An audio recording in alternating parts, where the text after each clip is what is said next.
Yes I am travelling alone. हाँ, मैं अकेले ट्रैवल कर रही हूँ। कोई शक, कोई दिक्कत? भाव ये है। She answered Curtly. Curtly means rudely. बोली हाँ हाँ मैं अकेले ट्रैवल कर रही हूँ। ये बात जवाब दी रूडली उस महिला को, बल्ली। And have got a ticket too, और मेरे पास टिकट भी है। Yes she has on her way to town. हाँ हाँ ये शहर के रास्ते पर है। Said the conductor. कंडक्टर भी तपाक से इंटरप्ट किया, फिर चाइम्ड किया वो, यह बिल्कुल अकेले जा रही है और शहर जा रही है, टाउन जा रही है, विथ अ 30 पैसे टिकट, और 30 पैसे का टिकट भी ली है एडल्ट वाला। Oh why don't you mind your own business. तुम अपना काम क्यों नहीं करते हो जी? सेड वल्ली। तुम अपने काम से मतलब रखो ना। But she laughed all the same. लेकिन वल्ली उस समय हंस भी पड़ी। And the conductor laughed too, और कंडक्टर भी हंस पड़ा। But the old women went on with her drivel. Drivel means बकवास, नॉनसेंस, सिली बिहेवियर। वो महिला वहीं चुप न रही। मना करने के बावजूद वो अपने ड्रिवल से कंटिन्यूड रही। वो अपने सिली क्वेश्चन से, अपने बकवास व्यवहार से कायम रही। नॉनसेंस में आगे क्या बोलती है वो? नॉनसेंस बल्ली के भाव में। उसका हर बात को नॉनसेंस लगता था, बिना सेंस का लगता था, मूर्खतापूर्ण लगता था कि भाई मेरे मामले में क्यों टांग अड़ा रही है वो। Is it proper for such a young person to travel alone? क्या ये उचित है कि तुम जैसे बच्ची अकेले ट्रेवल करो? Do you know exactly where you are going in town? क्या तुम्हें एग्जैक्टली पता है वह पता जहाँ तुम्हें जाना है शहर में? इतनी छोटी बच्ची हो तुम। व्हाट्स द स्ट्रीट, और कौन से पथ पे जाना है, कौन सा घर जाना है? You know the house number, what's the house number? जहाँ तुम्हें जाना है तुम्हें पता है एड्रेस? भाव ये है, you needn't bother about me. आप मेरे बारे में इतना चिंता मत करें, आप मेरे मामले में इतना दखल अंदाजी ना करें। I can take care of myself. मैं अपना खुद केयर कर सकती हूँ, Valli said, turning her face towards the window and staring out.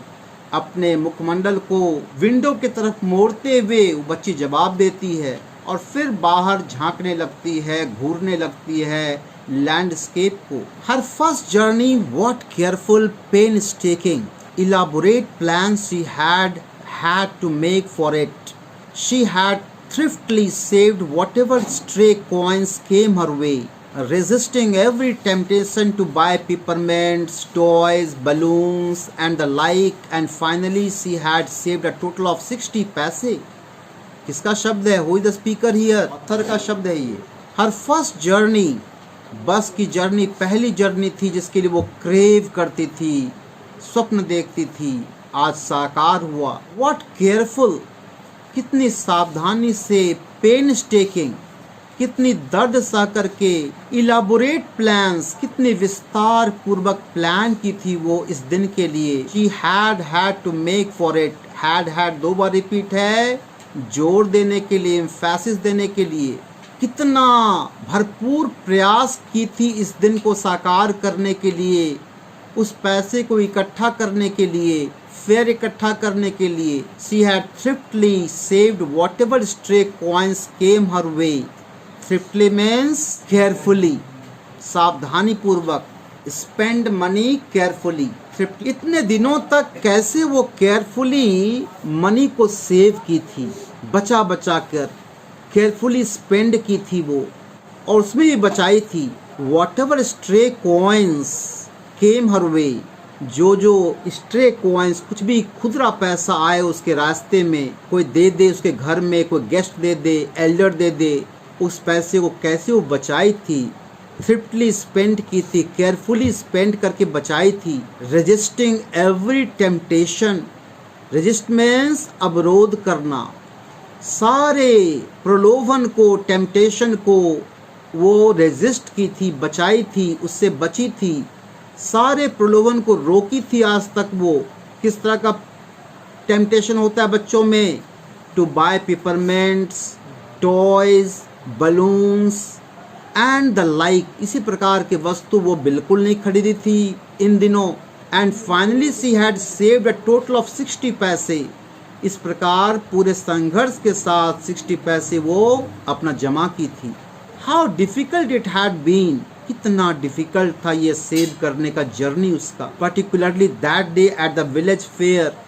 खासकर उस दिन विलेज की हाट में कैसे वो टेम्पटेशन उसको हुआ था कुछ खरीदने, तो कैसे वो अपने आप को रोकी थी। But she had resolutely stifled a strong desire to ride the merry go round. कैसे वो रिजोल्यूटली स्टिफल्ड की थी। What is meaning of this phrase? Resolutely stifled, suppressed, दबाना। कैसे दबा के अपने भाव को रखी थी वो, टेम्पटेशन को रखी थी वो।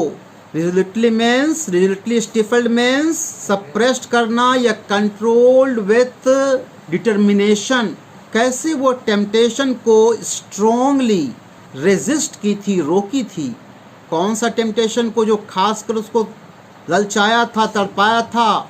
Strong desire to ride the merry go round, घूमने वाला झूला पर राइड करने का टेम्पटेशन उसका भी उसने कुर्बान किया था उस पर ना चढ़ करके, और पैसे को बचाई थी वो। Even though she had the money, उसके पास पैसे थे विलेज फेयर में, लेकिन वो मेरे गो राउंड जो उसका चाहता था राइड करना, उसको वह रोकी थी।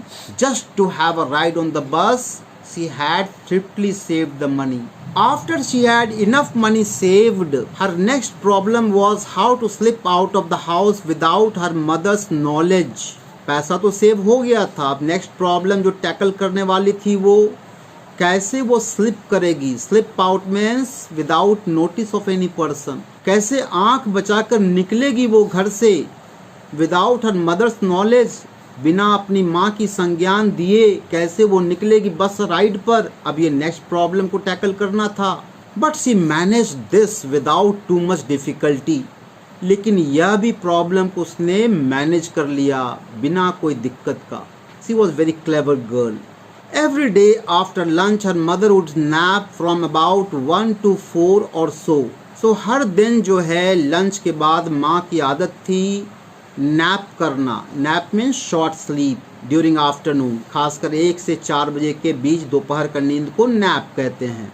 Valli always used these hours for her excursions as she stood looking from the doorway of her house or sometimes even ventured out into the village. जब माँ उसकी नैपिंग करती थी उस समय का इस्तेमाल वो एक्सकर्शंस में करती थी। एक्सकर्शंस मीन्स घूमने में, खासकर विलेज का एक चक्कर मार कर चली आती थी, भले उसका दोस्त ना थी उसका एज ग्रुप का। उस समय वह कहाँ व्यतीत करती थी, डोरवे पे खड़ा होकर बाहर के दृश्य देखने में। और even ventured out into the village. Ventured out means to go about courageously, हिम्मत के साथ घूमना। पूरे करेजियसली वो विलेज का एक चक्कर भी उसी क्षण वो मारती थी माँ की आंखों को चुरा करके। Today these same hours could be used for her excursion outside the village, और यही समय वह आज चुनेगी एक्सकर्शन, यात्रा हेतु। आज विलेज में यात्रा नहीं होगी, विलेज के बाहर करेजियस जर्नी करने वाली है वो। इस क्षण को चुनी। कौन सी क्षण को? माँ के नैपिंग के क्षण को, यानी 1 बजे दोपहर से 4 बजे शाम तक का समय। The bus rolled on now cutting across a bare landscape. So bus जो है धीरे धीरे आगे बढ़ी। अब वो आगे बढ़ते हुए पार की एक बेयर खुला landscape, village beauty. Now rushing through a tiny Hamlet. So Hamlet is a small settlement with a few houses. Small village को हैमलेट कहते हैं। छोटा सा गांव को भी पार किया बस, और past an odd wayside shop, और छोटे मोटे दुकान को भी पार किया जो वे साइड में शॉप थे हाईवे पे। Sometimes the bus seemed on the point of gobbling up another vehicle. So यहाँ पे बल्ली के भाव का वर्णन है। बस बिल्कुल आगे बढ़ रही थी और वह शीशा से बाहर भी देखती थी। कभी कभी उसको लगे कि बस जो है वो गॉबलिंग कर लेगा। गॉबलिंग मीन्स स्वॉलो, ईट अप, मानो चबा जाएगा, खा जाएगा अनदर व्हीकल जो सामने है, that was coming towards them. So bus जो है बहुत नज़दीक से मोड़ लेती थी सामने वाला व्हीकल से, मानो कि टकरा जाने वाली है, मानो बस जो निगल जाएगी सामने वाले व्हीकल को, लेकिन वो बाल बाल बचकर बगल से बस निकल जाती थी। यह दृश्य कौन देखी? बल्ली ऐसा महसूस की। और अ पेडिस्ट्रियन क्रॉसिंग द रोड, या फिर कोई पद चालक पेडिस्ट्रियन जो रोड के बगल में चलते हैं उसको निगल जाएगी बस, धक्का लग जाएगा, उसको धक्का मार देगी, ऐसा महसूस करती थी वो।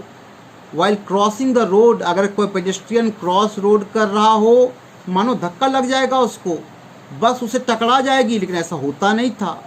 But lo means here surprise, exclamatory word, lo means look.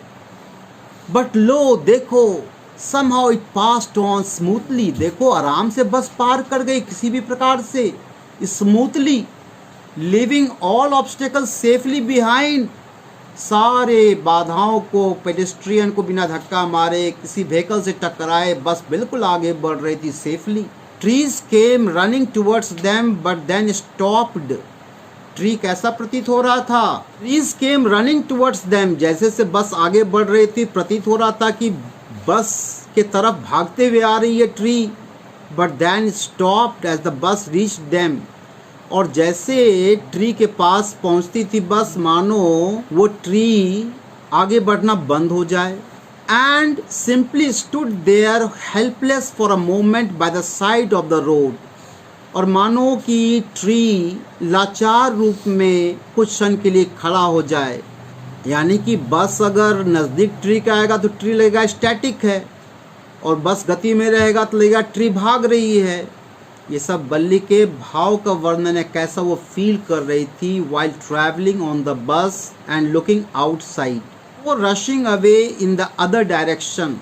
So tree जो है रश नहीं कर रही थी अदर डायरेक्शन में, कहीं और नहीं भाग रही थी, वो स्टैटिक एक अपने जगह पे खड़ी रहती थी, जैसे बस के नज़दीक ट्री आ जाए, लेकिन दूर से लगे ट्री, वही ट्री की मूव करते हुए वो रन करते हुए आ रही है बस की तरफ। Suddenly Valli clapped her hands with Glee, अचानक एक ऐसा दृश्य आया, वल्ली जो है अपने हाथ को, अपने पाम को पीटने लगी, ताली बजाने लगी खुशी में, ग्ली मीन्स हैप्पीनेस, जॉय।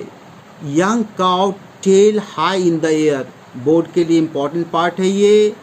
कौन सा दृश्य को सबसे ज़्यादा खुशी दिया? While travelling to the town, a young cow tail high in the air was running very fast. क्या दृश्य देखी वो? एक गाय जो थी, यंग काउ यानी बछड़ा, अपने पूंछ को हवा में उठा करके दौड़ रही थी as fast as it can, right in the middle of the road, road के बीचों बीच दौड़ रही थी, right in front of the bus, bus के सामने। The bus slowed to a crawl, bus driver cautious था, उसने बस को धीमा किया, बस रेंगते हुए उस गाय के लिए जगह बनाना चाहा। And the driver sounded his horn loudly again and again, driver जो है बार बार हॉन्किंग करे, विशल बजाए, हॉर्न बजाए, जिससे कि गाय उस रोड के रास्ते से हट जाए, नहीं टकराए बस से।